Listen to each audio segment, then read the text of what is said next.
ஊதிய சட்டத்தில் திருத்தம்.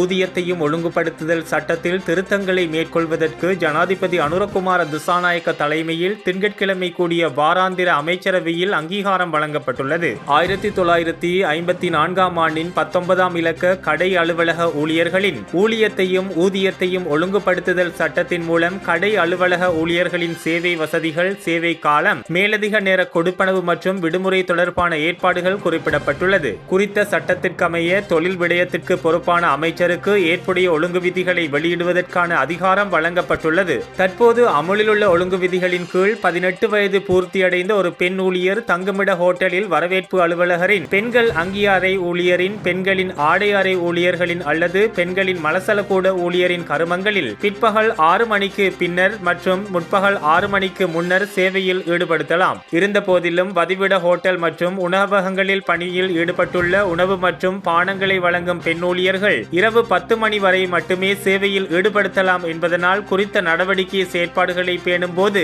பல்வேறு சிக்கல் நிலை தோன்றலாம் என்பது சுட்டிக்காட்டப்பட்டுள்ளது. அதற்கமைய தங்குமிட ஹோட்டல் மற்றும் உணவகங்களின் பணியில் ஈடுபட்டுள்ள உணவு மற்றும் பானங்களை வழங்கும் கருமங்களில் ஈடுபடும் 18 வயதிற்கு கூடுதலான பெண் ஊழியர்கள் பிற்பகல் 6 மணிக்கு பின்னரும் முற்பகல் 6 மணிக்கு முன்னரும் பணியில் ஈடுபடக்கூடிய வகையில் 1954ஆம் ஆண்டின் 19ஆம் இலக்க கடை அலுவலக ஊழியர்களின் ஊதியத்தையும் ஒழுங்குபடுத்துதல் சட்டத்தின் கீழ் வெளியிடப்பட்டுள்ள 3வது ஒழுங்கு விதியை திருத்தம் செய்வதற்காக தொழில் அமைச்சர் அவர்கள் சமர்ப்பித்த யோசனைக்கு அமைச்சரவை அங்கீகாரம் வழங்கியுள்ளது.